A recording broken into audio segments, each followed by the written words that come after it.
Hello and welcome to the skating lesson. I'm Dave Lees. And I'm Jonathan Byer, seemingly coming to you from the 2022 Olympic Arena in Beijing.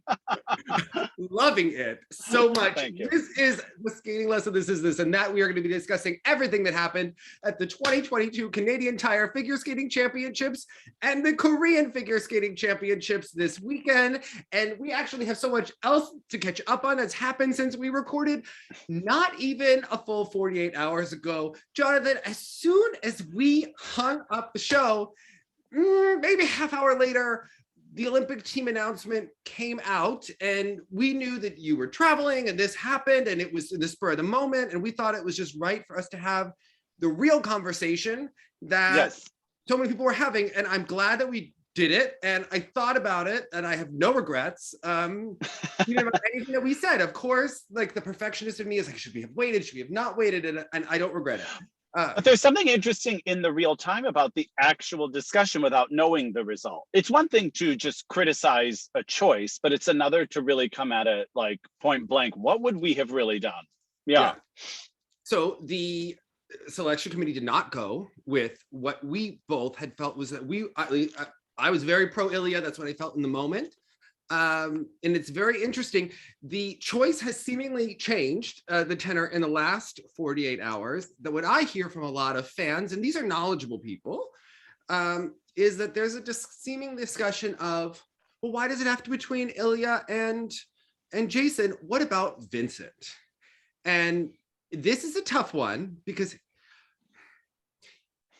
of his personality, his components, the quads that aren't rotated, and maybe his political views, he is kind of universally hated. Okay. Well, this is what came out, Dave. Like in the beginning, of all the men we're discussing, Vincent was sort of the least intriguing to me, because he was a rougher PCS skater and things like that. I didn't realize until this decision how many fans really are not behind him. Mm-hmm. Like I've appreciated his contributions to U.S. figure skating. I've appreciated his technical attempts. I've appreciated that he has tried to improve his second mark. But I know there are problems. And inherently, what's just sort of like came bursting through in this was the recognition that he doesn't really have much fan backing like Nathan, like Jason, and not like now a lot of people for Ilia. It was intriguing to me that he was the one on the cutting block. And a lot of people seemed primarily outraged by how he was judged. They also seemed pretty ticked that he was third instead of fourth at the Nationals. Yeah, which I didn't know that I found that as controversial live, but of course live we're not watching all those slow-mo replays and necessarily seeing some of the camera angles like the judges are. Well, I've talked to a lot of coaches over the last couple of days, former skaters, and a lot of people are really, well, everyone gets really triggered when an event like this happens, so we could discuss this. But there's his technical calls were very generous in the free. And he knew it. Yeah, I think he knew it. I think he has eyes. His quads tend to be more rotated in practice. They had upped the technical ante in this program. If you see the warm-up that I posted, it was not strong that he had done. And there's an argument for Vincent, and I just want to lay it out both sides and why I said what I said, even though I see that there's no like easy answer here. However, and you know what? Who wants to be on that selection committee? Everyone's going to hate whatever you do. Okay. All right. The argument against Vincent is the technical calls. The fact that, are you really going to put him in the free in the team event now, thinking that Nathan does the short? He bombed at Worlds, didn't make the free, and then bombed again here. So two very important moments. Whew. But do you consider Nationals a true bomb? Yes, in the free, yeah. Okay. I mean, Jonathan, there was no pressure on him to win, really, unless they put them on themselves. And that could be, Vincent, we even heard in that video, he posted that mom comparing him to Nathan that time. You have to wonder if they thought this is the moment to go after him. Right. Nathan didn't do the gala. There's been speculation about his hip. We don't know anything officially, right? So moving back though, my argument with Vincent is he's a world bronze medalist. He's been a mainstay forever. Right. He did well at Cranberry. He got the spot at Nebelhorn. And nailed Skate America in 280s, 290s. Like these are high numbers he was averaging this season. Huge numbers. And coming in, looking at the scores, he has the scores. He did a great short program. He didn't do a great free. Jason has never landed a quad that has been clean. The sport is so technically based. But I do understand. Yeah. What I want to get to is the selection committee. I know we talk about all this criteria, but what is the goal of the Olympics? And that's sort of the question here. Like the fan favorites want to see Jason, or the fans really want to see Jason because they love Jason. Yes. I love Jason. I love his short program. It deserves to be at the Olympics. You bet it does. But if the selection committee's sole purpose is to find the 3 highest placements, the 3 highest potential score earners are indeed Nathan, Vincent, and Ilia. Vincent was scoring, with the exception of the one Grand Prix he did not do well at. He was consistently in the other 3-4 events skating 20 to 30 points higher than Jason. Yeah. And people will talk about the PCS, but we know there's a cap to the PCS score. So if you're the selection committee and they say it's wrong, and I think they need to and that's the problem. Yes, and sending Jason as a message is not. It's a moot point. To me, the judging of the PCS, we will always argue about. We argued about the judging of the 6-0. However, it was 50-50 back then. Right. Now, the technical has so outweighed, and it's just because of the number of the factoring. That's the only thing that and guess what? People are going to say it's a sport. We change the values of the jumps all the time, and they haven't redone and it's not to make PCS more important. It is just to make it properly weighted now that the technical numbers can get so big. Yeah, especially because there's almost a double dipping that happens on some of these. The components start to reflect the GOE. There's just things that have to get realigned, right? And just fixed. And it's not a big fix, it could go from 2 to 2.4 for the men. I think for the women, it's at 1.6 for the free. I think it should go to 2.0 roughly, right? I've never known why it's not just the same personally, but okay. When it first started, women were doing up through triple Lutz. Right. It's a different world now, right? Right. Yeah, it has to just keep up. That's all. Yeah. 100%. 100%. Women have just changed what they are doing and the scales. And at the time that they went through the IJS, it's the era of Sasha Cohen and Arina Slitskaya.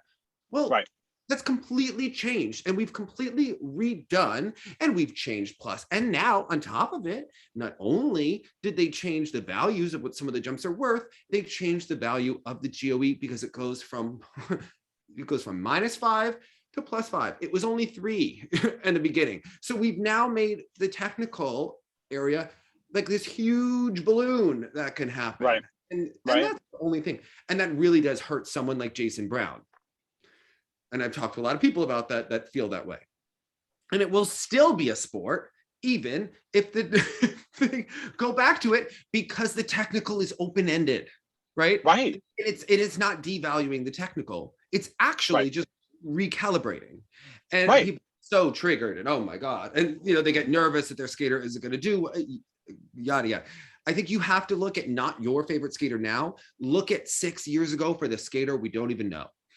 Right. And we're going to talk about this a little bit when we get to Canada and all these other things. But I mean, the Olympics is so emotionally charged for everyone. And I remember, when we first talked about Adelina winning, why it can trigger so many fans is because we feel it's a lifetime achievement award.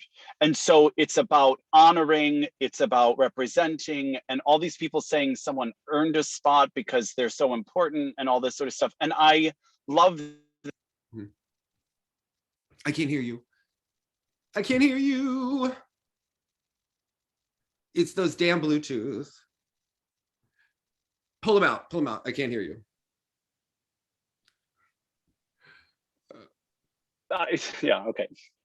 We'll start up. You're talking about the lifetime achievement of it all. Yeah, that we would love for an Olympic gold medal to represent a lifetime achievement award for someone, but it doesn't really work that way. We know all of those Olympics where a young gun has come in and just like taken all these results. And if it's result driven, fans have to sort of take that sentimentality out of it. Now, you know, because at the end of the day, as we discussed, Americans watching who don't know anything about skating are going to wonder what's going on. I don't know that Jason will place in the top 10. I don't know that our ladies will place higher than 10, 11, 12, you know, and then people will start to wonder. And it's because we're choosing to make a statement about the sport and what we value traditionally in the United States in skating over what will get results. You know, it is the ultimate, you know, the Olympics are and they aren't, right? I mean, on paper, people argue it's just a world championships in another year. Of course, we know that's not because of the other sports, the environment, the hoopla, the media attention, and the opportunities available, and the fact that this is the one that you structure your entire life around. At the same time, you can't change the clock, and it typically does have the heavy hitters, but there are times, I would say a good 25%, that someone comes in that we've never thought before that steals the show, and it often happens in the singles event, and it does leave people feeling really strange and an icky feeling.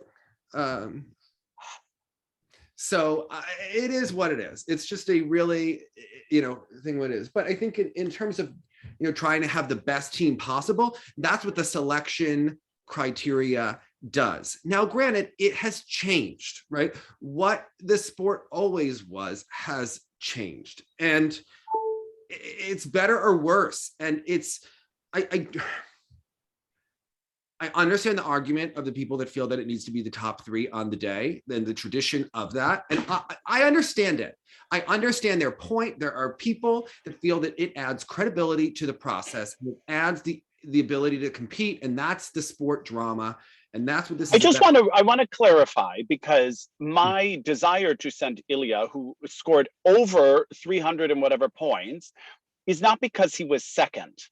It's because of the score. It's because of the scoring potential. So any idea that we're comparing this to Mirai or Ross Minor is absolutely absurd to me. Well, if Ross Minor scored over 300 points, then yes, we'd be having a different discussion. But we're going to discuss the Canadian criteria in an event, and I'll discuss why I wouldn't have voted.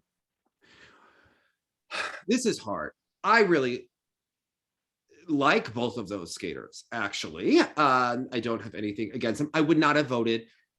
I think that the right calls were made, and Jen K from the Ice House is going to kill me about this. And, you know, there are people that disagree, and I respect their opinion. I have a different opinion. Are we talking about Canadian pairs right now? No, we can talk about all of them, right? I'm just saying. I see. I would have voted to send Paul Wiley. I would have as well. I would have voted to send Todd Eldridge at that time. I would have voted to send Nancy. I would have voted to send Mino and Sand. I would have had a really hard time believing that Michelle could do it in 2006, but I sure felt that she had earned it, right? Well, she definitely earned the right to have the monitoring session to determine, right? And they did. But I sure as hell also saw her at the Marshalls and didn't think it was possible. Okay? Right. That's honest. Right. All right. Yeah. I would have voted to send Ashley in 2014. Yes, I would have. It was the first time it was done in a while, and it was harsh, and it was unexpected, and it was game changing. But I also follow other sports where this is common. So I'm not. Of course. Yeah, but okay, but people that don't. This is so shocking and so anathema to the sport of figure skating. So I get it. And it hasn't really been done in Canada. So this is their Ashley and Mirai, what's happening right now with Evelyn and Eric.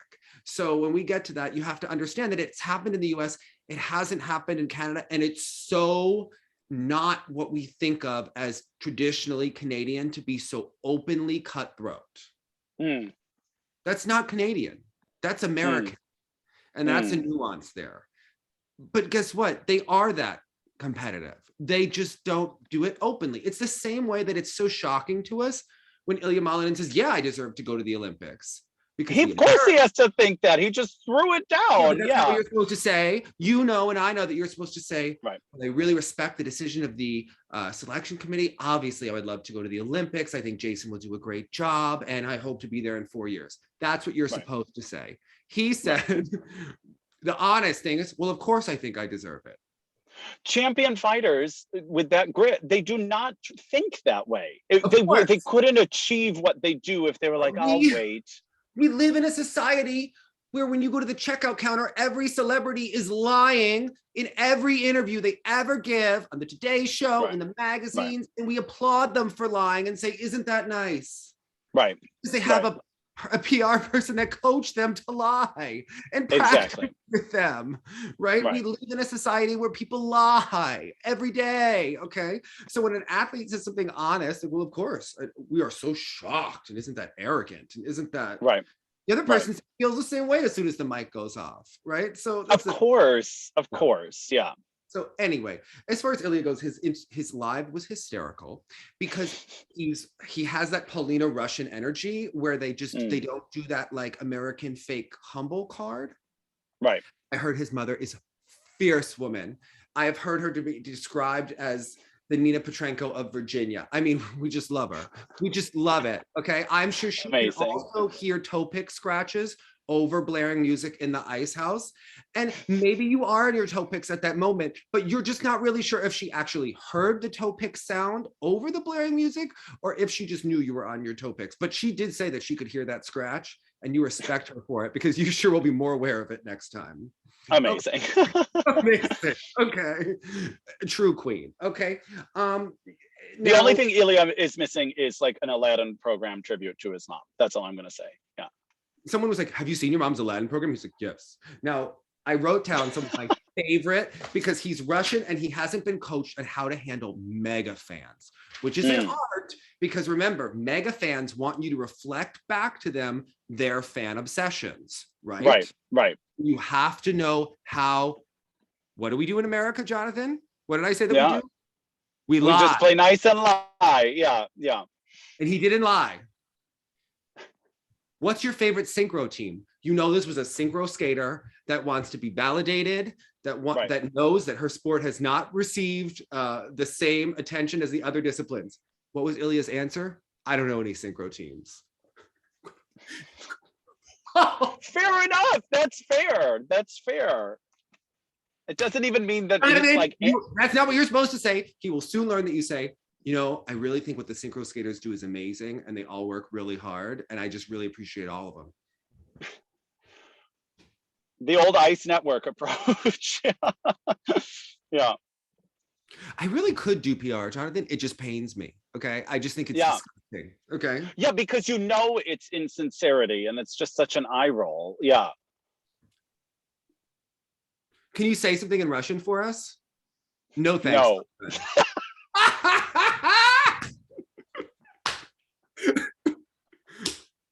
Also, like, what an odd request. What's your favorite Harry Potter book? I've never read it. What'd you think about Yuzu's quad axel? It was a good attempt. It was. And then they asked him about BTS. Of course, people are so behind BTS. They're the Korean pop group, Jonathan, okay?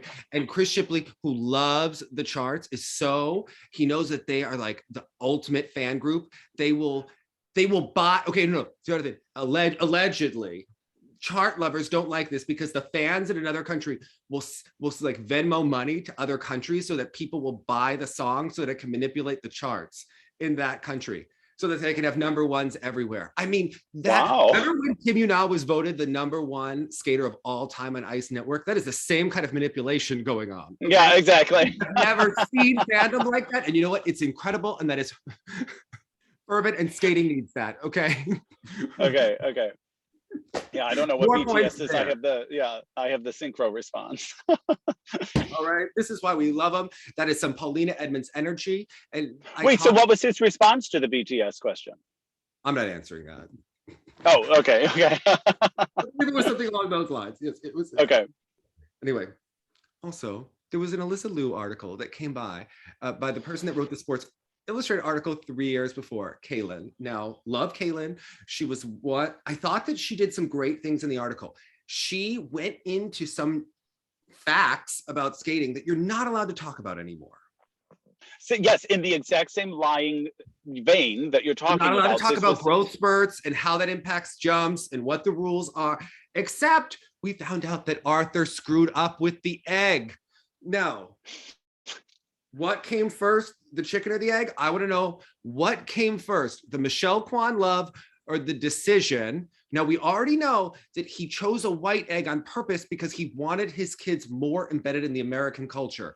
Now, that has to do with race and things that we're not touching. We are not touching that. No. Asians can touch that one. That is not for me, okay? Yeah.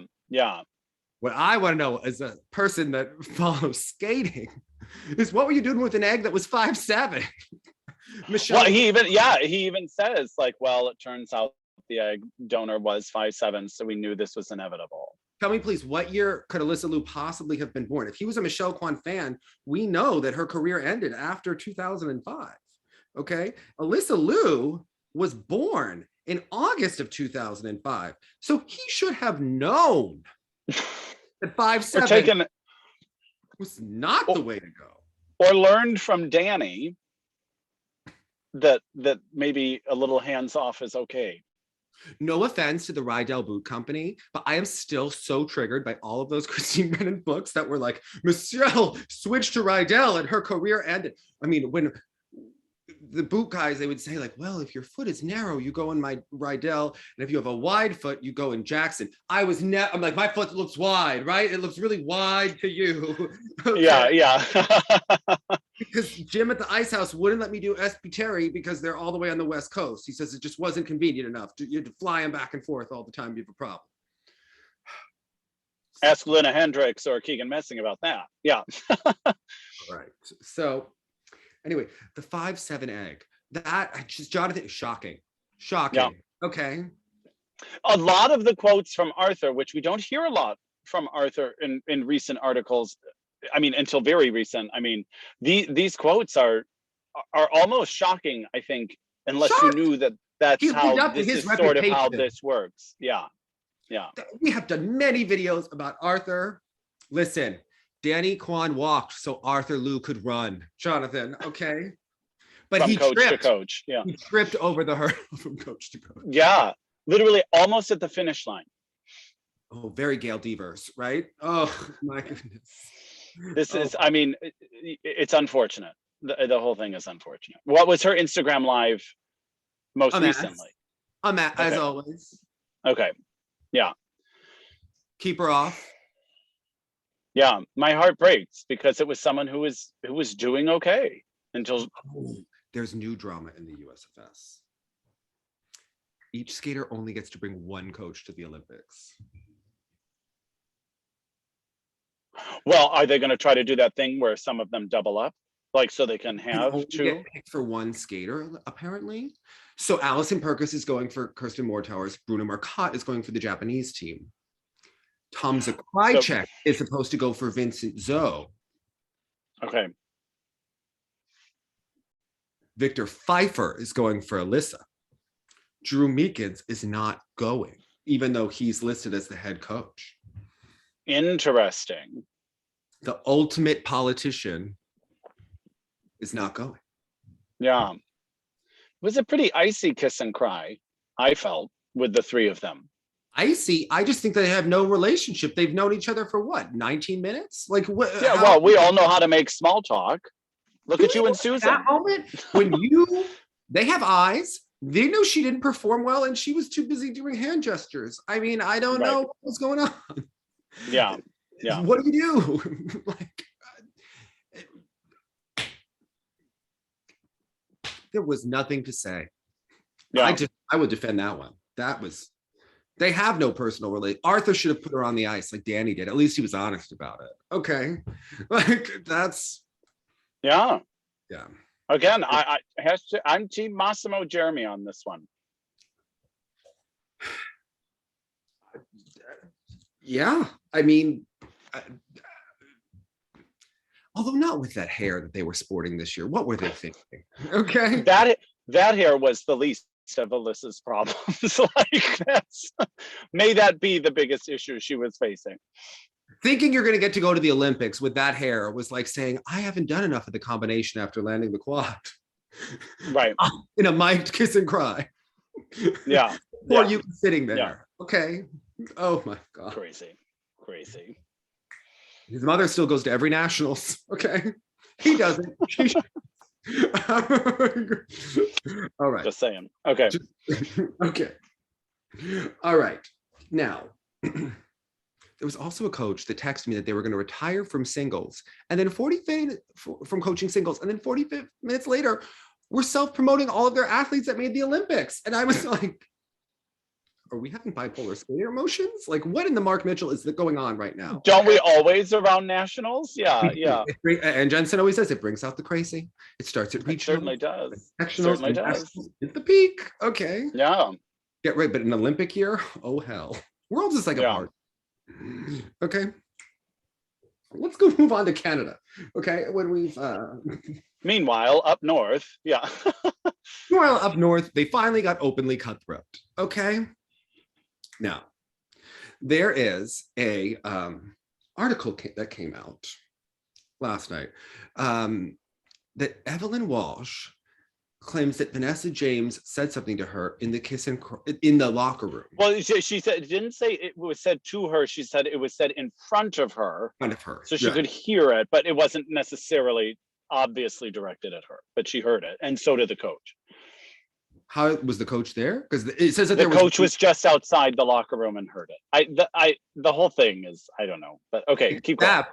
That we talked to the witness that was in the locker room, and they said that that was not their recollection of what happened. And that person has no skin in either game. Now, my question is actually not about any of the athletes here. I have to say, I think this is an entirely ridiculous story. Okay. If let's say Vanessa did say, well, I'm going to the Olympics. Or our spot is secured. Well, she's not wrong. If you read the criteria and I read the criteria, what they're judging it for, having been a paralegal and checking off the boxes, because we used to, I work in a hospital contracting where they, people get payments based on meeting certain criteria. You check off the boxes and we will go through it. Okay. And people are mad. And there are people that think it's that, look, they all played the rules of the game, and the rules of the game were the selection criteria, not the top three. This wasn't like a thing that was slipped in under the door or a slick Kim Kelly situation, 1992. There is express criteria, and it really has been happening. They've used the team event to maybe do what they've wanted to do for years. Okay. But it's happening, and it's just more transparent now. And I get that as a skater, it feels really icky because it goes back years and it has to do with reputation and like everything has consequences, right?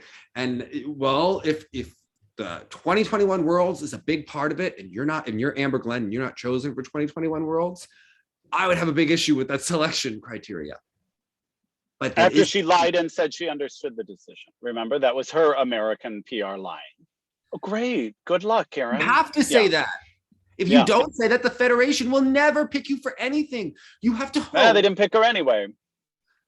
Well, hello. That tells you how hard it is to undo what they think of you. But if you do say that, and you're Amber Glenn, you have to say that. Because if you don't, you will be... Evelyn Walsh is 20 years old. She could go to 2 more Olympics, maybe 3. except now she's in a big scandal, Jonathan. And the fact that she said this, as much as she's speaking her truth, and that's great, in the figure skating world, she's effed. Okay. Yeah, especially because so many other people were making the argument for her. So she, interestingly enough, as we saw, like Caitlin Osmond, Caitlin Weaver, Meagan Duhamel, Tessa Virtue, like all these people were coming out in support of Evelyn and Trennt. So the best thing, if I were in that position, although it would be very hard, if you could just bite your tongue and let everyone else do the talking for you, you come out okay. Okay. Like, for instance, Ilia thinks he just deserved his spot, but he's also not now coming out with stories about how Jason said this or this is unfair and I hate this. He was just saying he thought he skated and deserved a spot based on his skating. Okay. Let's think about next year. There are some people that felt that Evelyn and Trennt wouldn't continue because it looked like they were struggling in the fall. People say all sorts of stuff in an Olympic year when they're stressed. I don't consider anything until that people say Chalk and Bates are going to continue. I don't consider anything until those Olympics are over and the dust has settled, right? Until the worlds are over, right? Let's think about next year. KMT, she's told us it's her last year so many damn times. Yeah. When people tell you who they are, you believe them, right? Exactly, yeah. Eric and Vanessa, they didn't even do the long here, okay? I think they're done after this year, okay? That means that you've got Evelyn and Trennt, Lori and Theory, Deanna and Max, okay? Because Deanna says she's going to continue. So you're going to have Deanna, who's going to be, what, 39 years old? Or you're going to have Evelyn Walsh, the other leading contender, who, I don't know, spoke out, said that they didn't tell her she didn't make it, claimed that Vanessa said something. She got people stirring about Skate Canada. I think they're going to go for the 39-year-old American and be like, isn't that a great story? Great. Right.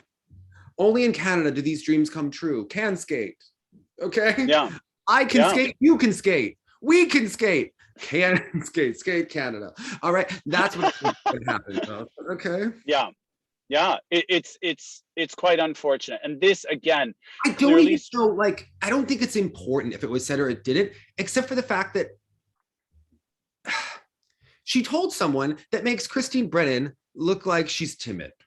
Okay. They told a reporter who's very aggressive in a publication that maybe doesn't have like the greatest reputation at times. Yeah, I was unfamiliar within skating. Yeah. You know, people have feelings about this writer, right? So she says this. Now, there are other versions of the story. If you talk to other people about what Evelyn was going to tell someone and then didn't tell the whole story to Rose, some people say it was worse what Vanessa said. Well, other people said it didn't happen. So then you're like, wait a second. But it was also labeled as bullying. And that's hard too, because if you say one blunt thing that someone else doesn't like, that's actually not bullying. It has to be a repeated. Of course. You look at what yeah. Yes. Now, granted, could it be, and think about other sports. Think about Michael Jordan in his documentary about all the trash talk that was going on. I mean, this could be considered trash talk. It can be, you know, it's not. Barely. Maybe it's not sportsmanlike.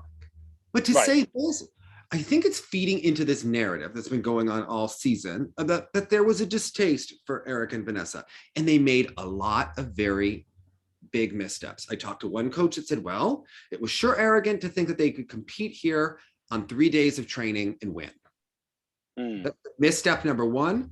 Misstep number two, sitting in the stands in an empty arena to watch the final.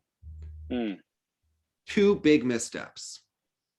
If they had petitioned based on the criteria, no one would be saying shit.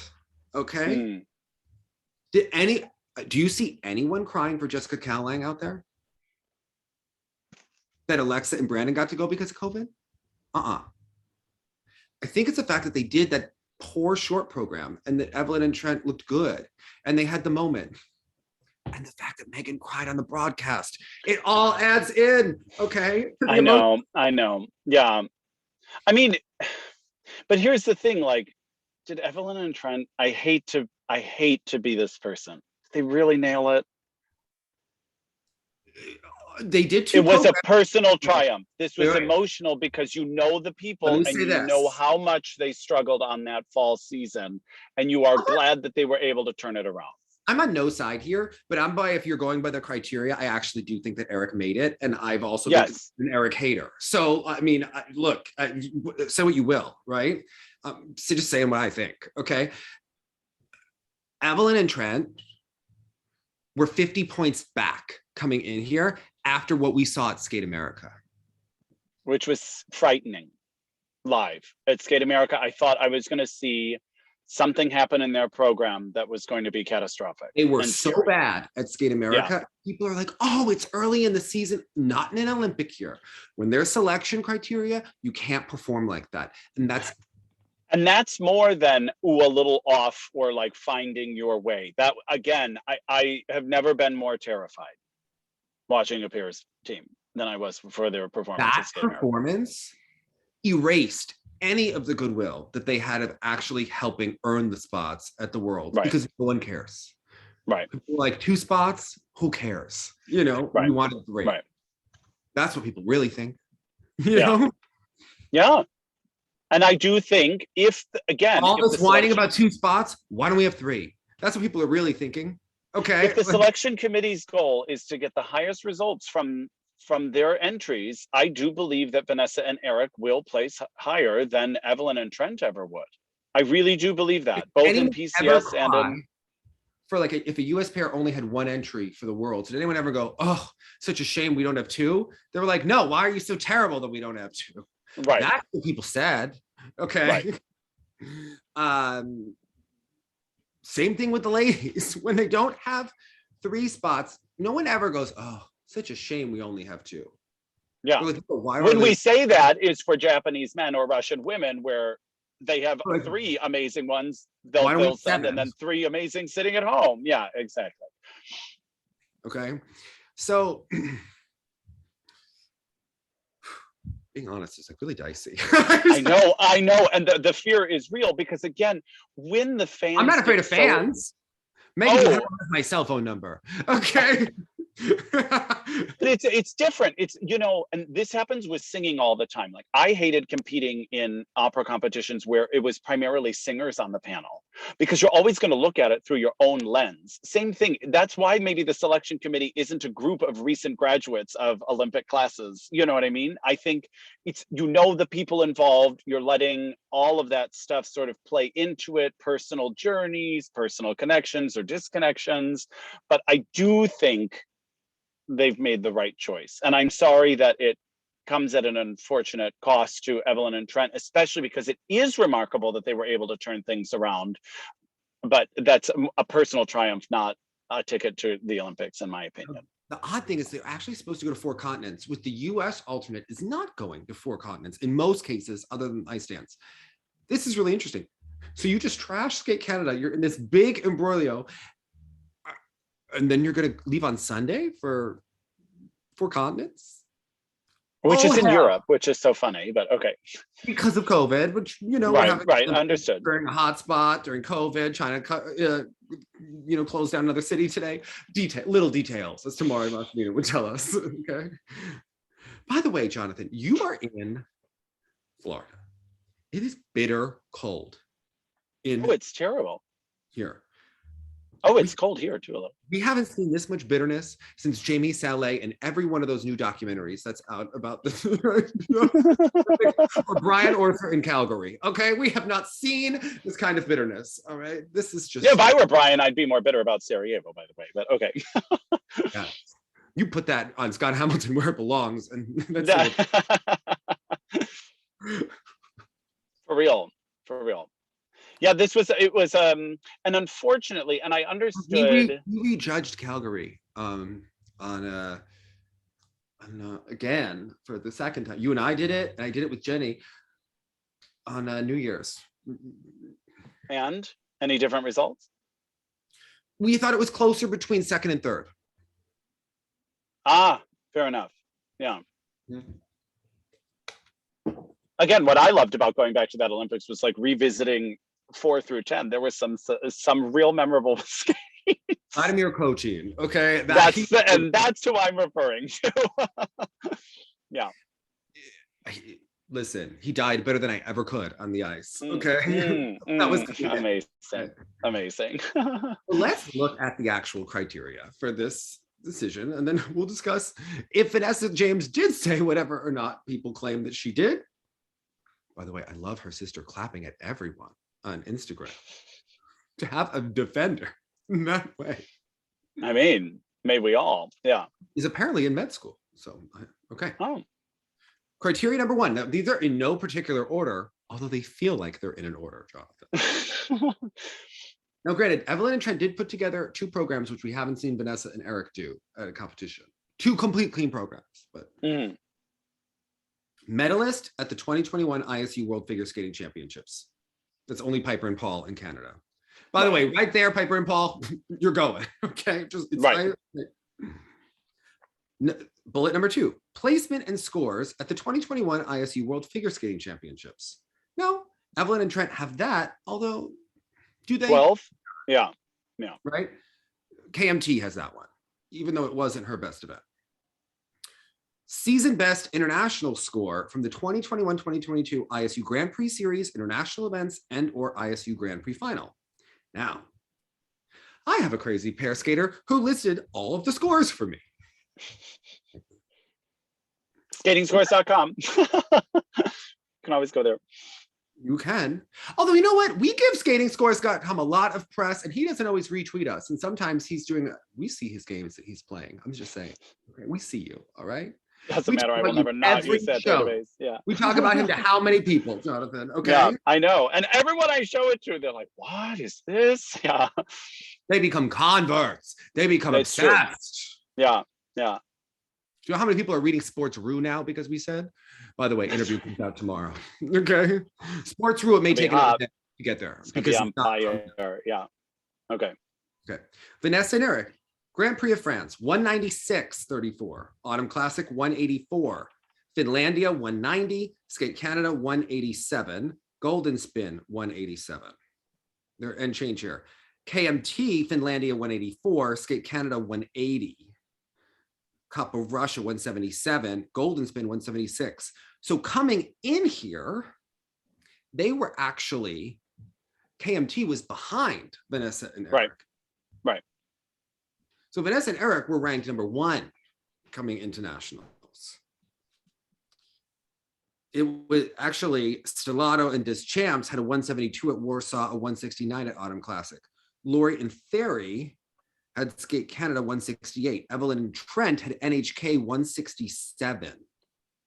Lori and Ferry at Warsaw were 161. Evelyn and Trennt at Skate America were 147. 147. I mean, and what I don't like when this gets personal against the athletes, because again, it is up to the selection committee. So now everyone on Twitter putting up every clip of Vanessa and Eric making any mistake. And I was like, let's not go down that road, because you certainly don't want them to do that for Evelyn and Trennt to help your case. That Skate America score.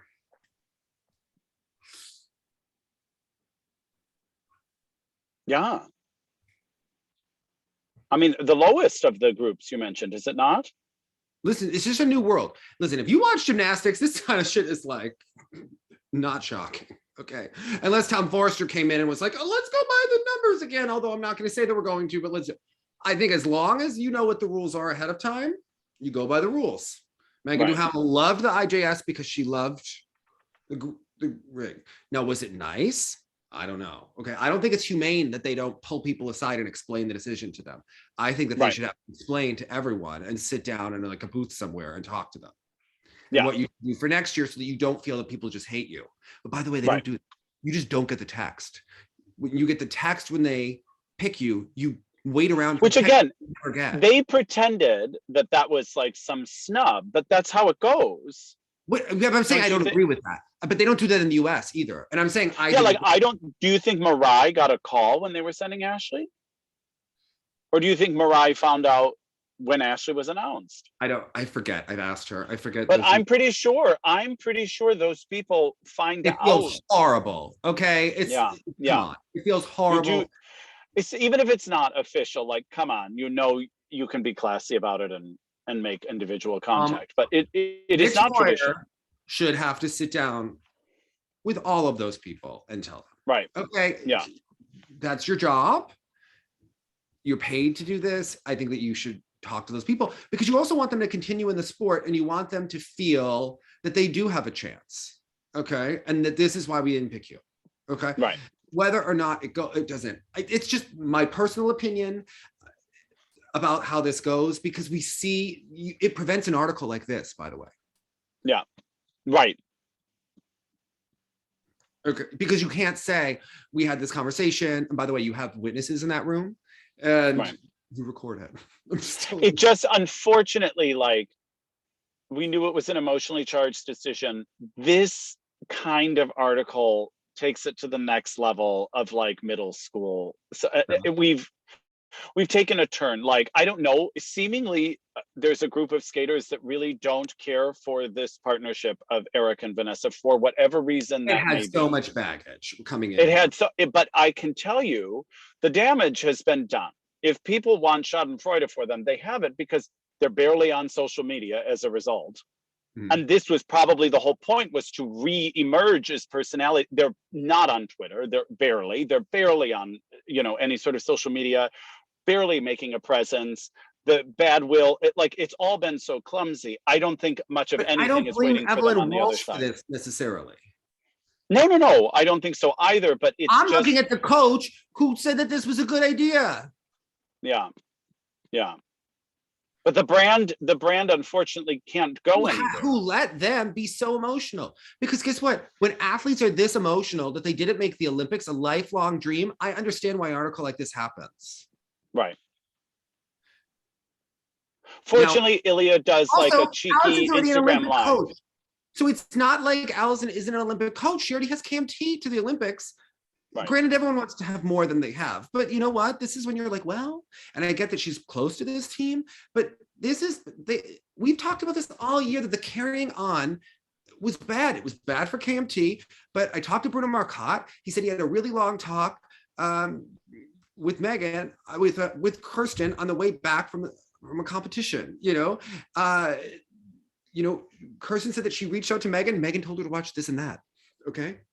So they and sent her a quote. Kirsten was like, "Oh, I talked to Meagan before this." Well, Meagan said it wasn't that extensive, Anyway. But remember when Meagan told us, she was like, she wrote them and was like, "Knock it off, turn the page, new chapter starts," and it worked for KMT. Unfortunately, now obviously where I came later. Yeah. Well, but where I stand, sort of on the material and stuff like that. But I love, as a fan of skating, I try to allow my mind to be changed. And some fans don't. I definitely try. When KMT went out and did 2 performances and had this personal victory, it was thrilling. It's still not my cup of tea, but I was thrilled for her. It was exciting to see. It's awesome to see someone overcome some struggles, all this sort of stuff. And the unfortunate bit, and she was trying to help Evelyn and Trennt, like, it's very clear, every quote she gave was about Evelyn and Trennt. Unfortunately, it sort of overshadowed her own really amazing story from this nationals. This was such a feel-good story in skating when we so desperately need one, and unfortunately just got totally eclipsed by a sort of a messy story. Unfortunate. Now they say demonstration of short and free international scores from the current season for potential placement at the top 2 flights at the 2022 Olympic Winter Games. And that's which team has more potential. Now, do you think, as an expert, viewer of skating, that Evelyn and Trennt have higher scoring potential, or Vanessa and Eric? I mean, I think we all have to agree that it's Vanessa and Eric. Although based on they love to put down a lift or have some of these messy mistakes. That's what I will say is against them. But I would say yes, they have that. Yeah. And I just want to say, and again, this is not meant to be harsh against the skater themselves, but if you're the selection criteria, you have to look at this like this amazing skate, this killer skate that Evelyn and Trennt did. did not include like wow element. I mean, there was throw triple toes, steps in between jumps. I mean, for them, it was a personal victory, but it wasn't like suddenly now, again, now I'm bringing it all back to Ilia. It doesn't go back to someone who had massive scoring potential. It was sort of a sentimental pick. Meagan brought up an interesting, pardon? What Ilia did was historic, and the US has struggled tactically for so many years. Right. And he did something historic in an area that was weak. And I'm going to argue then that Evelyn and Trennt did not do something historic. Meagan was bringing up the idea that since none are medal contenders, they could kind of pick whoever they want. Yes and no. I think even if Vanessa and Eric finish 2-3 places higher, even though I think it has the potential to be more than that, I think it's worth it. So just on the better team. Usually NBC knows who's really in it. Like they know, right? But they know what the debate is, at least, right? Mm-hmm. I got the sense. Meagan was the commentator on TV. I don't think she knew that. I mean, like, what does she know? Did they tell her ahead of time? We're going to take your former partner, whether or not he skates this free. But she, as a thinker and a strategist, she had to know that the criteria going in was already. She's also a lover of skating and someone that has very strong convictions about what she feels is right and wrong. Mm-hmm. So that's a little different than what happens in other broadcasting networks. If you watch the gymnastics Olympic trials, NBC kind of knows who's in it for the team. Okay, they're not gonna walk into the scandal. Okay, they don't want that distaste before the Olympics that someone didn't deserve to be there, and unless they're going to make that the ratings thing, they're likely going to be the U.S. is going to win by 70 million points. Like it doesn't matter which girl goes, right? Like that's kind of the way that they are framing it. Okay, when Vanessa Adler didn't get picked in 2000, no one was crying for Vanessa. Okay, everyone was like, Dominique Dawes, 9.4 start value on Beam, doesn't matter. Dominique Dawes showed leadership. Okay, like they will sell it to you. Okay. Yeah. Okay. I just think that this was so not Canadian that they walked into a Kim Kelly situation. Evelyn and Trennt have such Kim Kelly energy right now. And in hindsight, there are fans that don't even feel bad for Kim Kelly. They're like, who is she kidding? And you're like, well, it is someone's emotion and their dream. Some fans are like, who the hell is Kim Kelly? I don't know who Kim Kelly but I'm just saying like how people, because there are articles that come out every 4 years about Kim Kelly, the girl who didn't get picked for the Olympics. Okay. And some people are like, can't she get over it? And other people are like, that's awful. Well, that could happen to Evelyn and Trennt. That's what they're walking into right now. Okay. Right. This is but like you say, the winner takes it all. Okay, This is in that same kind of way. The judges will decide. Yeah. Okay. And the last bullet, placement at the 2022 Canadian Tire Figure Skating Championships, which Evelyn and Trennt have. I firmly believe that Vanessa and Eric should not have gone, and they sure as hell shouldn't have sat in the audience while the other people were skating. It just doesn't. Okay. And they could also do other relevant criteria deemed appropriate for selection during the qualification period. Dear God. Okay. And I think here's the thing about all this criteria. Yeah. I just think all of it comes down to that team. They have to say all that stuff, but at the end of the day, it should just be an organic discussion of people being like, who's going to place better at the Olympics and why? And that may include previous World Championships placement. It may not. How are they doing this season?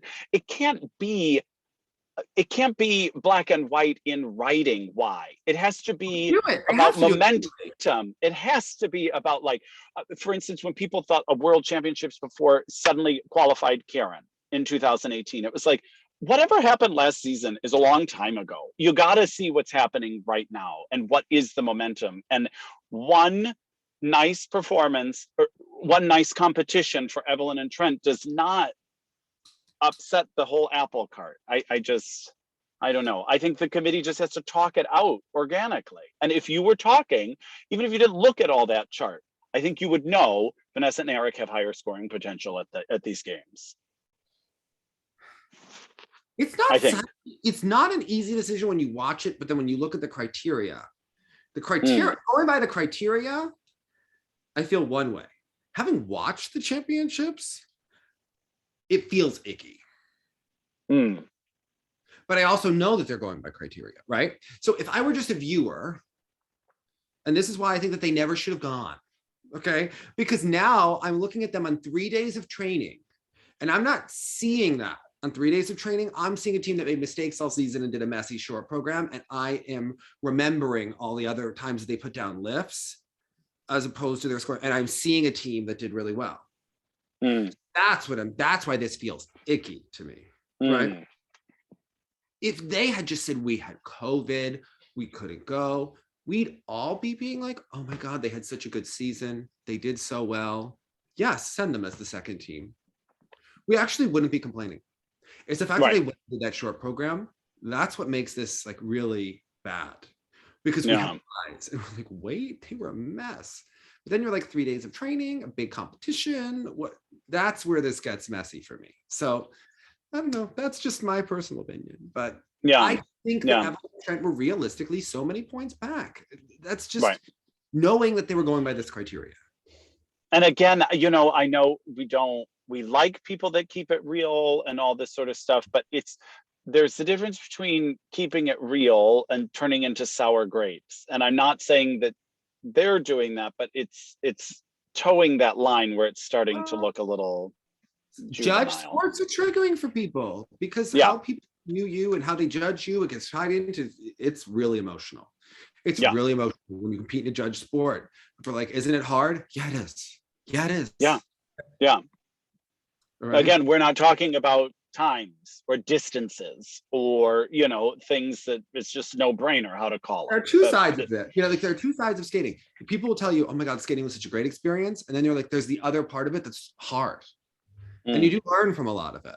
And there are lessons that happen, but there are really hard things. And this is one of the hard ones. So that's just, anyway, we've talked a lot about it, but Haein did great. A little bit. I know, and again, unfortunately overshadowed. But I was thrilled for that. Eric stole her thunder again. It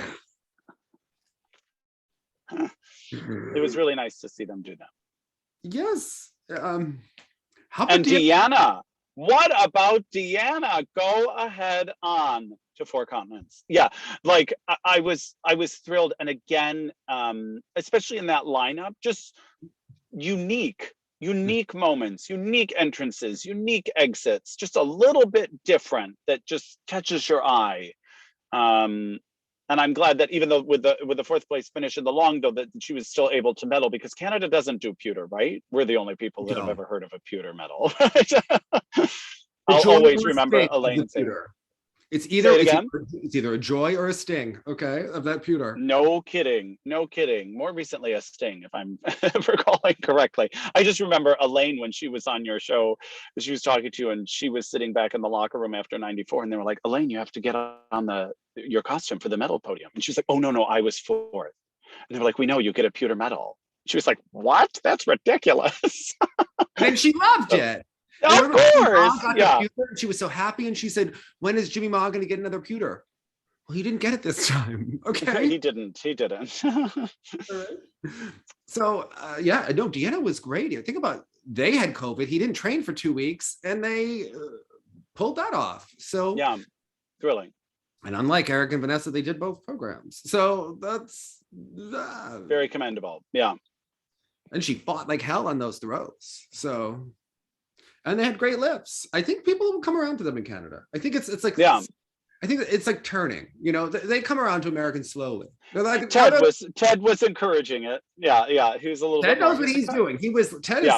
Ted is like, oh wait, we haven't been very pro this team the last 2 years. I honestly, what do I really think? One, she's American, and two, they're like, she's really old. And now they're like, oh, she's old and she's doing it. Isn't that cool? But I think at the beginning, exactly. Like, she's so old. How is she gonna? Now we're like, well, yeah, it was that one nationals where the only storyline was her age and Gogolev's age. She had torn her hamstring before those nationals, so she was old and injured at the same time. Okay. And had a bad blonde eye job. Now she has the good dark hair. She's looking Italian, and she's coming in with that kind of energy that we like from Italian Americans. Okay. Amazing. Linda Frediani. Yeah. Okay. Energy. Okay. Yes. Mm-hmm. It's that intensity that she has that allows her to skate at that age that makes her so not Canadian and so fun to watch. Okay, and you're like, oh, okay. Speaking of the commentary here, like we were talking about how Russia cultivates this interesting homecoming feeling at their nationals. Like we're all coming back and celebrating all of our greats. It was interesting to have Meagan, Kevin Reynolds, Patrick Chan, Caitlin Osman, Caitlin Weaver, like not stars from way yesteryear, but these very fresh champions talking. And I don't know, it was kind of nice. It was cultivating that feeling. I miss Tracy and Rod, although Ted worked way harder with Meagan. Did you notice that he raised his game when he was talking to a skating nerd like Meagan? He was like, what? Yeah, he got much more technical, and which I love, because even, you know, there were moments when both Caitlins, Weaver and Osman, who wants to critique people they know and their colleagues. Well, no. And sort of, it's not who wants to critique people they know. Who wants to critique people they know publicly? Okay. Yeah, that's the thing. So there's you know, sometimes got a little more general. Think about it. And Weaver's smart there, because think about it. Right. Do you know that people still write comments on the Meagan video from months ago when she was talking about the first stuff with Vanessa and Eric, where they're like, well, she clearly has postpartum depression and that's why she's so upset. People are so triggered by that. Yes, I read the YouTube comments all the time. Okay, we still someone was mad we didn't talk about Evan Bates going to a 4th Olympics. I said, please send your talking points to us before we record ahead of time. That's what I said, because it's always, I'm very disappointed in you. Seems like you already knew, so you didn't need that news. Like, yeah. Okay. They were on my flight, I told you. Yeah. Jonathan, triple mask. They had the 2 masks and they had the shield. Marie-France is the anti-Russia. I'm just telling you. They are not joking around. They are. After Eric threw that party and Gabby lost taste and smell, Marie-France is not doing any of that. Okay. Exactly. Okay. Yeah. Well, how about the men's event? Because it was a messy event, especially in the short program. A messing event. Yeah. Okay. Oh my God, he's got to stop showing us the kid every time. It's worse than Michael Weiss with the wife and the kid right there. Every time Michael Weiss was like, I'm straight. Yeah, yes, exactly. Everybody calm down. Yeah, exactly. Those were the Of course, everyone's going to want us to mention that he did not have his boots until the day of. Switched boots. Skates. He was shirtless. He was skating. Yes. Yeah. He's a fast spinner, but the positions aren't always the most aesthetic. Although he does get low in a sit. I do appreciate that about his spinning for sure. You know what I have to say? Talking about people saying aesthetic, the Paulina Edmonds recap of the Russian nationals was the only other honest person I've ever heard talk about skating where they really speak about their truth. In a way where they're talking about skating and then talking in honestly, where they're not just lying. Okay. Where we're not like lie, where Jackie Wong is putting question marks now next to when he thinks that Karen might have a double under or something instead of a lie. So Paulina, where is she? What? I was on the airplane. God love her. You know, that first press conference with her, I mean, Ilia Malinin is the biggest. She retweeted you because you wrote, what did you write? You were like, I thought somebody else was going to be the Paulina Edmonds, but it turned out to be Ilia. And it turned out to be Ilia, and she should give him talking points for the press conference. Okay. That's right. Yeah, people thought it would be Lindsay, and it was Ilia Malinin. Okay. That's what it was. Yeah, that's right. Listen, that kind of Paulina energy where Sports Rue doesn't know about her yet. They somehow don't remember her from because they hadn't been like crazy about skating about then, so they don't remember actually who she was. And like they leave it as a shady comment, but actually it's one of those things like where the Koreans go like out of skating fandom. You know, the Russian women were god awful until Adelina won, you know, on the international phase. They weren't winning so many medals for a while. And all of a sudden then they came back and it was like history had been for, aren't the Russians great? Like, yeah, remember when you had that really bad period? Like a while? Remember Elena Leonova? Like, I know. I got The Pirates of the Caribbean program. triple toe in the pants. Yeah, exactly.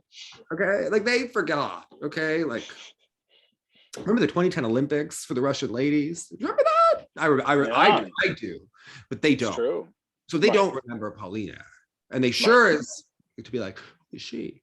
Okay, well, Jonathan, she talks about how Trusova does a jump drill with only character in the beginning and the end, and she goes, I didn't have audio playing while Trusova was skating her short program on the YouTube version. I said, and I couldn't tell what her music was if I didn't know it.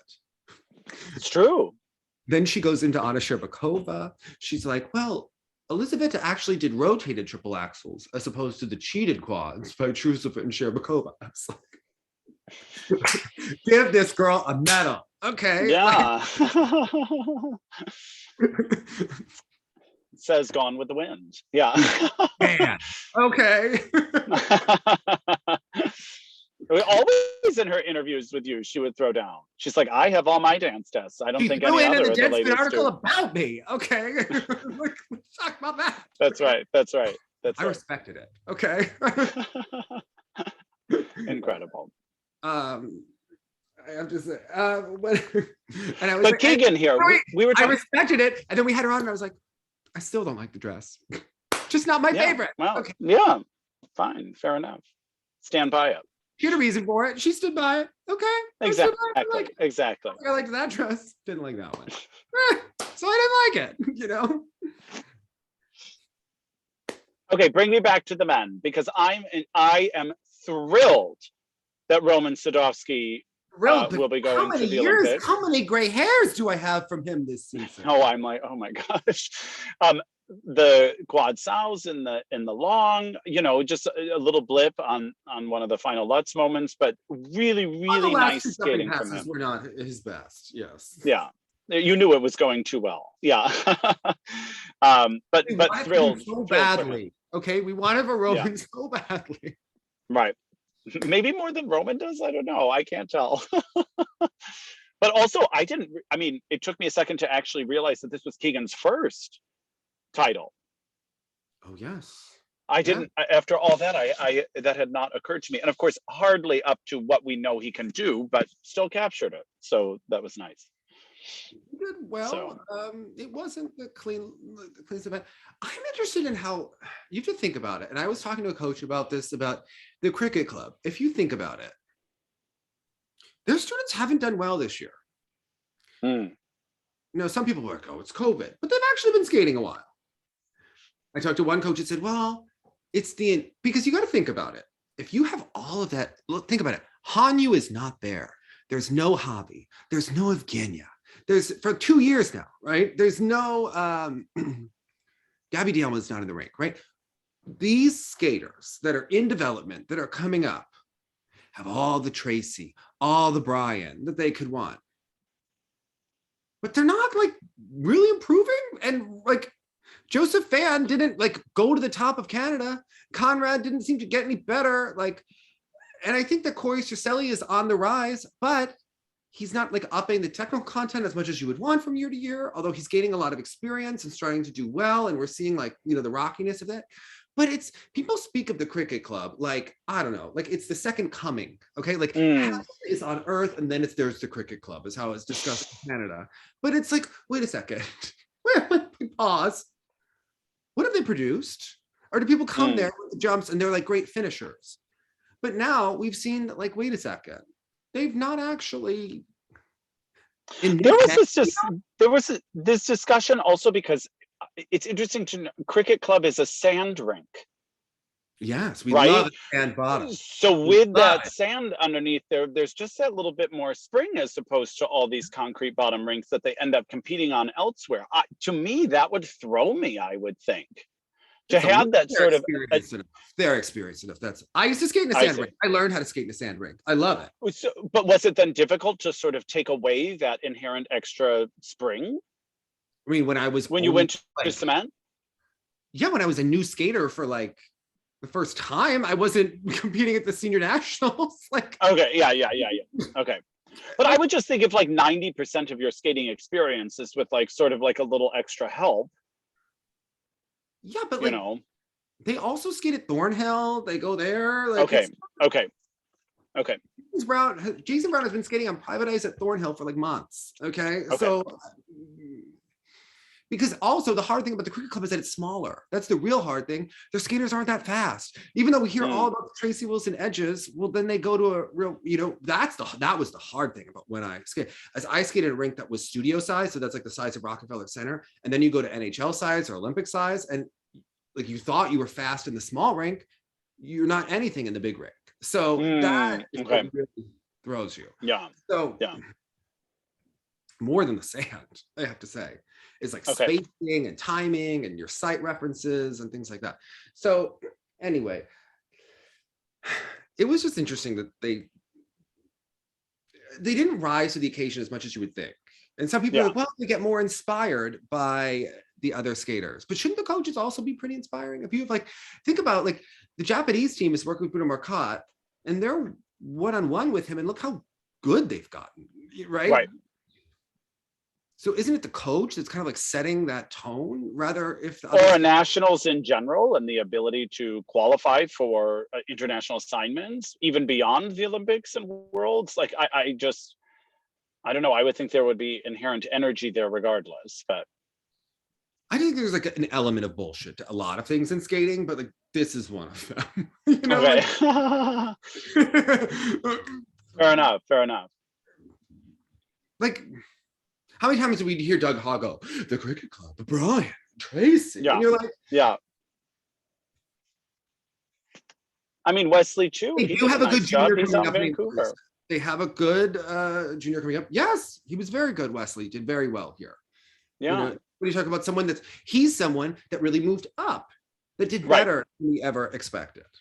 I just think that the door was open for the cricket club to really come up with all of that individualized attention. It didn't happen. Yeah. Think about like what Frank did with Gracie in 6 months, or or like Mariah, when it's just like you're not seeing that same kind of result. Gosh, the sun is setting, so I feel like my sun has gone to bed. I'm like, for those wondering, like I'm legit in a car right now. Okay. All right, I'm just gonna slunch down here, there.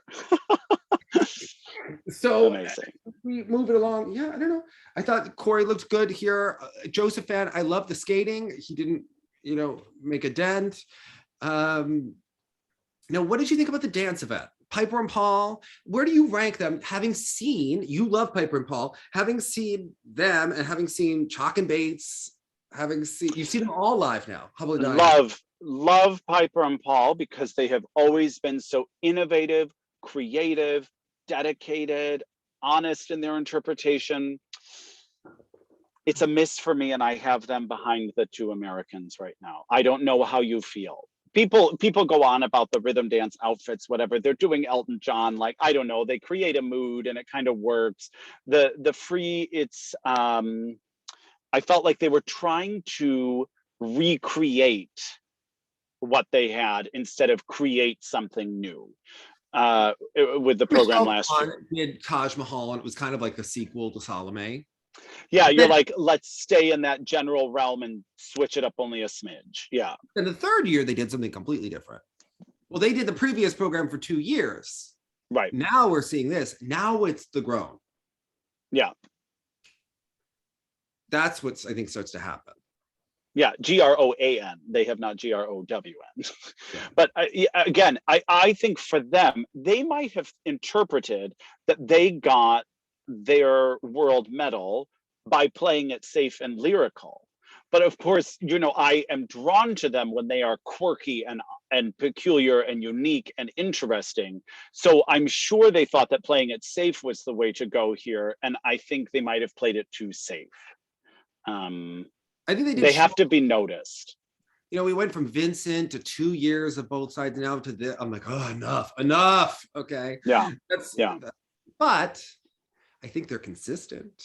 They did have a shaky pattern, Midnight Blues, in the rhythm dance. You could see it. So I don't know. I think it's going to come down to politics. I do.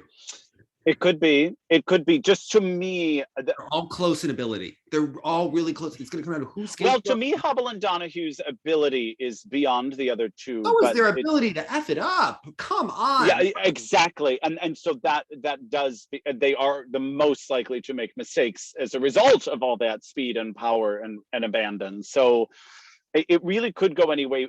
If I had to guess, I would say Hubble, Donahue, Chalk and Bates, and then Piper and Paul. Unfortunately, and I say that with regret because I love Piper and Paul. But I did like how she did like the lifted like right on the beat. I don't know. She has a little extra something that the others don't have. Yeah. I don't know. But again, my favorite free dance at the Canadian Dance Championships.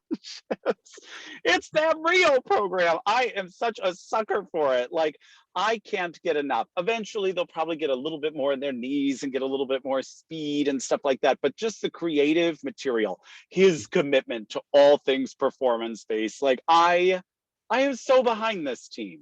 I see a lot of exciting stuff for them coming up. I really liked the Canadians' Careless Whisper. If his stop leg right extension. Now, pause the video, go look up saxophone seal, where it's just a seal playing a saxophone in a pool for hours with that Careless Whispers on repeat. I'm into it. Okay. Yeah. I mean, although they're hold in the Midnight Blues, not traditional. Yeah, it's a little bit like Hubble and Donahue light. Oh, I something thought about their grandeur. I thought that their hold in the Midnight Blues looked like when you're at a bat mitzvah and you're doing that, like, what do they call it? The popcorn or the snowflake, where like two people are dancing and they split off, and then it's 4, and then it's 8, and then you have to dance with someone for the first time, and you're like afraid because people are watching you, and you're like, do we like girls? Do we not? I think we know the answer to that. Yeah, okay. I'm just saying it was a little bit far in parts of the Midnight Blues. Okay, yeah. Could drive a boat through there. Yeah, okay. They look great. Okay. She is a phenomenal dancer. Phenomenal. And that dress is everything on her. He's just so handsome. I know. It's insane. It's insane. I know. And he told me I looked cold when I was filming there, and he gave me his jacket. Oh. I bet he did. You're like, I need the shirt too. That was Zach, who was like, let me change my shirt and be shirtless. Yes, it would be. It would be. Yeah. That was what happened. True story. The pictures of that.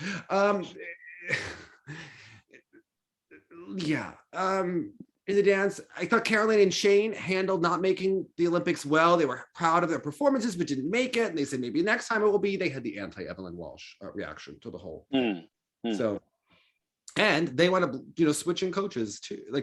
So anyway, I digress. But the ladies' event here, Maddie Schizas getting the spot. She had a great short program. Yeah. Going by the criteria, really the only girl who was in it. Exactly. In my opinion, didn't even need to skate if she didn't want to, but I'm glad she didn't have a lovely short program. Yeah, because Kaya decided not to go. Something with the vaccine, for a reason they didn't get vaxxed or whatever. Don't know why. Didn't get the official PR statement on that, but she did not compete here. Veronique Millet, lovely skater, was not in contention. Right. Gabby Dallin was not in contention because of the criteria with the Grand Prix, which not due to lack of talent. Yeah, exactly. And she pulled it to had a better performance than we've seen in the past, but it would not enough to go. We'll see by 4 continents. That's that way. Maddie Schizas, not her best performance in the free, but she didn't need to be great here. So it was not. She did enough. I think she could beat the American girls. She pulls it together at the Olympics. And maybe this was good this happened here. Again, she has now 2 events because she's going to have to skate obviously both programs in the team and in the individual. So I think they'll probably split the men and split the pairs is what I'm thinking, right? And that's what I would think, because she's the only lady, and Piper and Paul are sure as hell going to do both in the dance if they're going for exactly. exactly. I would think Keegan, being the top man, will probably do the short. Roman will do the free. And I would think that way Keegan has more time to recover. And then I think that they would split the pairs. Maybe Vanessa and Eric do the short. KMT do the But free. yeah, it's an interesting situation because just because you can substitute two doesn't mean you have to, correct? Correct. So, I mean, maybe they do have Keegan do both. I don't know. I would hope Roman gets a shot at one, but if Keegan might want to. He did our interview in sub-zero temperatures. He might want to do both and compete the next day. or Canada may hope that he does because they still are nervous about Roman, as the Federation has showed us they get nervous about him. And unfortunately, Roman has given them reason to be nervous at times. So I don't know where they'll go with that. If they want to give him that participation credit and hand him the short program or something like that, or if they think it's safer, because they're really looking more and more pewtery these days. So I think they may find their chances improve with two performances by Keegan. I don't know. I would split it. I would split it and do Keegan short, Roman free. But that's me. Yeah, So, it would be beautiful. I'm curious to see which way they go. how about Korean nationals? So Junhwa Cha, Jonathan, in the free, he started with two of the greatest quads we've ever seen from him. A cricket club skater, not at the cricket club this year, another one on that list that hasn't been there. Two of the jumped more from his legs than usual. They had more rotation. It was beautiful. He gets to the end program, the end combos and the bonus, the gimmies, and then oh no, like my god! And I love it's that rink. I'm convinced of it because it's always that rink, right? That's always the one they use. Yeah. Nothing makes me as nervous as a Korean domestic competition. Okay, I feel nervous for these kids. They compete so much. It seems like a lot of pressure. There's not the audience. COVID, so. But yet some of the coaches make enough noise to be two audiences. It seems so. I did not agree with the rankings of the ladies in the free. Okay. From my eye, I did not believe that Young Yu's triple axel was rotated. In both or in the long? In the long. It was close in the short too, seemingly. Some of these clips. I thought maybe one was more of a Q, one was more of a Karen Chen. Like that was because it always sort of like lands at a stop and then this like big flailing free leg that just kind of pops around. So you're never quite sure. And I'm always alarmed by Hammy Gamble. The first person I saw that surprised me with the entrance to the triple axel was Elisabetta when I saw her live in France. Oh, the lights went out. I think that we should sit at the World Arena one day and just eat carrot cake, and we could watch Young Yu, Karen Chen, Vincent Zhou, Claire Seo all practice on the ice at the same time. And we could just be like. well, but Elisabetta, for instance, she takes such like a slow entrance into the triple lutz, it kind of blows my mind. And Young Yu almost does the same. She really delays it. And then the more I ever see a skater delay like that, the more I'm absolutely convinced this is not happening. But she kind of got it. These were pretty close efforts from her. Yeah. But yes, were they fully rotated? I'm unsure. It's the Yelim triple. Oh my gosh, sensational. Now the program itself is a little boring, but the jumps are so good. Yeah, but at least it's like beautifully boring. It's generically lovely, as I'll say sometimes, and so at least it's not offensively boring. It's just kind of there. My inner Mary Lou Reef, good skating fan who loves the beautiful skaters, loves Haein Lee, but feels that maybe her jumps are rotated like Karen Chen. I agree. I love Haein Lee. I've loved her since the Junior Grand Prix when she was such a moment. But some jumping issues, but the skating itself is stunning skater. I would have gone with Shin for bronze. I love her. Also exciting. Also exciting. Yeah. I think she should get the triple axel. I think she'd get the quads. I think she could be the one to really make the dent. Well, she's just enough that like next generation. You know what I mean? That I think where I consider Yelim and Young Yu and Unsu sort of the current, and she's the future. Unsu was better. Our girl Unsu was better here, but in the short program again, she just has that thing. I was thinking about this as we talk about our solo ice dancers and Jason and Satoko. Like, I'm sorry, that's Unsu. Also, like, just has a way about her. It's just magic. But unfortunately, triple doubles, things like that. I just, it's unfortunate to have seen her decline in the rankings that way, that we don't get to see her more often. I know, but I love Where watching. do you put Junhwa Cha though amidst all these other men? It's an intriguing one because the short, I think he does really beautifully. He has to be clean in the free. If he's clean in the free, he could be top 8, not right? I think, yeah. I don't see final group, but I definitely see top him. 10. Yeah. We haven't seen him put it all together, all at once, all the time. But he's got that potential and he's trending up. The one thing I wanted to say about Vincent in the beginning and that I forgot, we got off on so many tangents, but there is some speculation, is he trending down? Okay, and this is, we did argue this over the summer when we found out that he did the competition in June. And he did the competition in June to get ready for Nebelhorn, but that's a long ass time to be peaking, right? Right. And then and remember, he hit his stride around Cranberry Nebelhorn Skate America was the arc. Which to be fair was of vital importance to erase that world championships situation. And even though we love the Schumann brothers, who are the biggest Tanya fans, Tanya truthers, as you will, watch Tanya at 91 Skate America, watch her at Nationals, and watch her. A lot can happen. A lot can happen between a Skate America. That Skate America is still devastating because I still see hope in it sometimes when I watch her. When you watch that, right?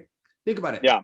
It went from Skate America to NHK, that we didn't have the final, but someone said, well, if they rested before the final, he could come up and peak again for the Olympics. For him, I don't know. I think the final could have made this Nationals even scarier for him. You know, I don't know. Like, I think it's. Don't you think they tried to win the final? Don't you think they were like, oh my God, we have Jason on the ropes. Let's go for the punch. Right. All that periodization talk, I had never seen it put into action that successfully. I don't, from that camp. I don't know. I would love to, you know what? I would like to see a video example to prove me wrong. And I will say that I'm wrong. Okay. Yeah. But over time, I feel like we haven't seen the examples of like who did what when, and let's see how it worked. And let's see the success stories. I don't know. That to me was just an interesting go. But Vincent peaked too early. I don't know. And if he did peak too early, the people that say Jason should go over Vincent, they'll be right. Right. What was your moment of the week? Are you ready for it? Can you even handle it? I'm going to say KMT, just as my own penance. Because here's the thing. No, I'm not into those styles of programs. You know, I've made my comments in the past, but I would be ridiculous to not see someone who struggled overcome something in a very convincing way. And just when you think things aren't possible, I love seeing someone prove me wrong. She was Kim I absolutely love it. Yes. She's alive. Yes. It's amazing. So I found it inspiring, like I did when Maya first landed those 2 quads, in that sort of, you know what, I can do anything I set my mind to. Yeah. How about you? Mine, Meagan Duhamel crying for long-term arch nemesis KMT on Canadian streaming and that was television. real. Like I could see like a Johnny and Tara fake cry or something like that. These were real, and it was like borderline like ugly crying. Like I could tell she almost wanted to just pause and like get it out for a second and come back. Poor Ted didn't know what to do. I loved it because again, I don't know how she could see a story of someone who she knows struggles so much and then suddenly not struggle in this moment. Nothing bonds 2 people more than a love of skating and a common enemy. Okay. Like, oh my goodness. I have seen it all. I have seen it all. I saw Meagan Duhamel cry for KMT. Stop it. You saw me make her my moment of the week. Like she really did it. She really did it. You got Megan to cry. You got me to be you're my moment of the week. KMT. Here's to you. Good for you, Lucinda Rue. Hold it edge of the sexy, everyone. Bye.